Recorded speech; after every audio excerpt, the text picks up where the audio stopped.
आज की कहानी है सौतेली माँ की चाल। बहुत पुराने समय की बात है।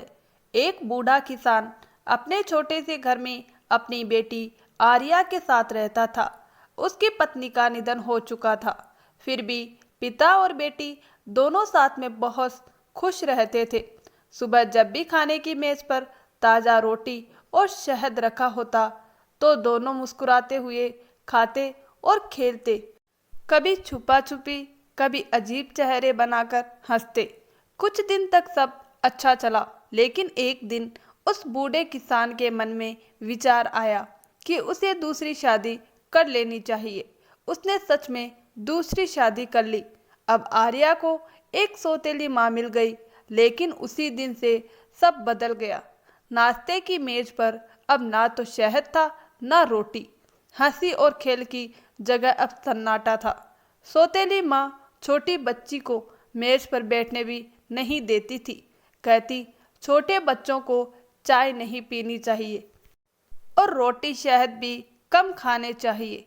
आर्या को केवल सूखी रोटी का टुकड़ा पकड़ाकर घर से बाहर भेज दिया जाता, जबकि अंदर पिता के साथ सौतेली माँ आराम से बैठती और हर गलती का दोष बच्ची पर मढ़ देती। बेचारी आर्या घर के आंगन में अकेली बैठ जाती और उन सूखी रोटियों को आंसुओं से गीला कर खाती। फिर अंदर से सौतेली माँ की चीख सुनाई देती, आओ बर्तन धो दो, फर्श चमका दो, सबके गंदे जूते भी साफ करो। एक दिन सौतेली माँ ने सोचा कि अब वह इस बच्ची को और बर्दाश्त नहीं कर सकती, पर समझ में नहीं आ रहा था कि इससे छुटकारा कैसे पाए। तभी उसे अपनी डरावनी बहन चुड़ैल वायरा की याद आई। वायरा जंगल की गहराई में रहती थी और जिसके भी बच्चे वहां जाते वे कभी लौटकर नहीं आते।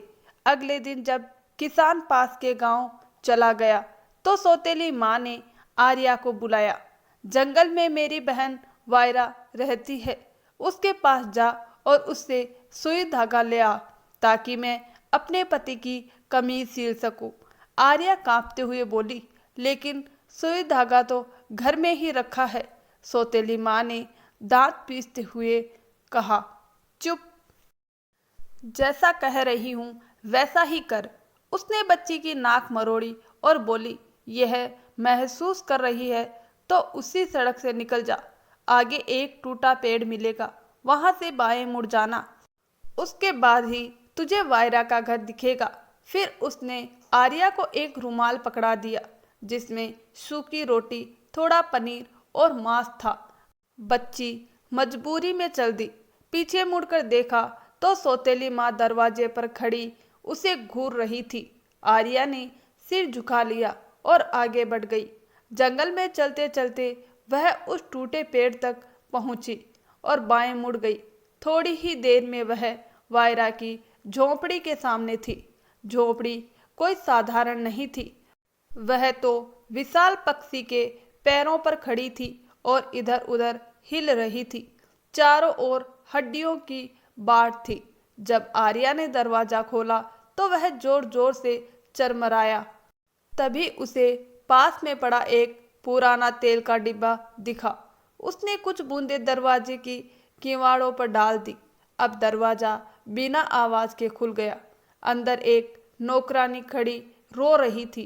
उसके आंसू उसकी कमीज भिगो रहे थे। आर्या ने अपना रुमाल निकाला, साफ किया और उसे दे दिया। नौकरानी मुस्कुरा दी।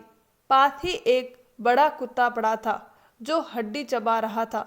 आर्या ने उसे अपनी सूखी रोटी और मांस दे दिया।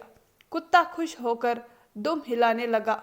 फिर कांपते कांपते आर्या ने दरवाजा खटखटाया। अंदर से वायरा की डरावनी आवाज आई, अंदर आ।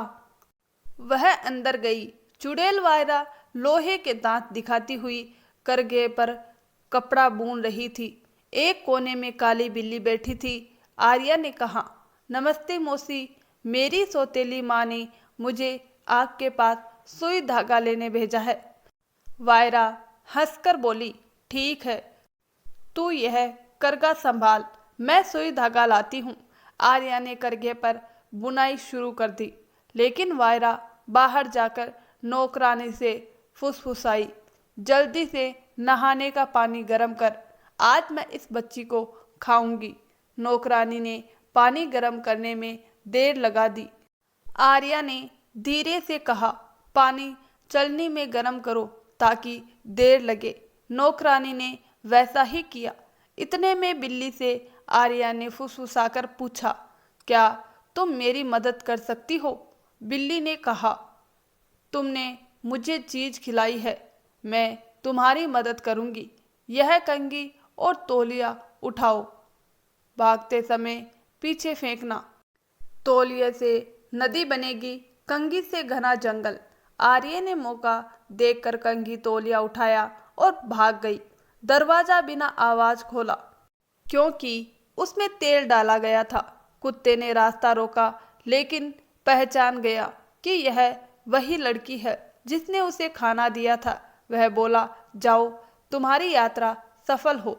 उधर वायरा लौटी तो देखा कि करघे पर बिल्ली बैठी है और धागा उलझा रही है। उसने नौकरानी और बिल्ली दोनों को मारा। दरवाजे पर चिल्लाई, पर दरवाजा बोला, तूने कभी तेल नहीं लगाया। लड़की ने लगाया था। कुत्ते ने भी जवाब दिया, तूने मुझे कभी अच्छा खाना नहीं दिया, पर लड़की ने दिया। गुस्से में वायरा अपनी बड़ी ओखली में बैठी और आसमान में उड़कर आर्या के पीछे दौड़ी। आर्या ने पीछे मुड़कर देखा तो डर गई। उसने तुरंत तौलिया फेंका, वह नदी बन गई। वायरा ने अपनी गायों को बुलाकर पानी पिलाया और नदी सुखा दी। फिर से पीछा करने लगी। आर्या ने अब कंघी फेंकी, कंघी घने जंगल में बदल गई। वायरा चाहे जितना गुस्सा करती, वह जंगल पार नहीं कर सकी। आर्या थकी मांदी अपने घर लौटी। पिता आ चुके थे। उसने दौड़कर पिता को सब बताया। जब पिता को मालूम हुआ कि उसकी पत्नी ने उसकी बेटी को चुड़ैल के पास मरवाने भेजा था, तो उसने सौतेली माँ को हमेशा के लिए घर से निकाल दिया। अब फिर से रोटी और शहद मेज पर सजने लगे। पिता और बेटी हंसते खेलते वही पुराने खेल खेलने लगे और खुशी खुशी जीवन बिताने लगे। तो दोस्तों, आपको हमारी ये कहानी कैसी लगी? कहानी अच्छी लगी हो तो वीडियो को लाइक, शेयर और चैनल को सब्सक्राइब जरूर करें। धन्यवाद दोस्तों।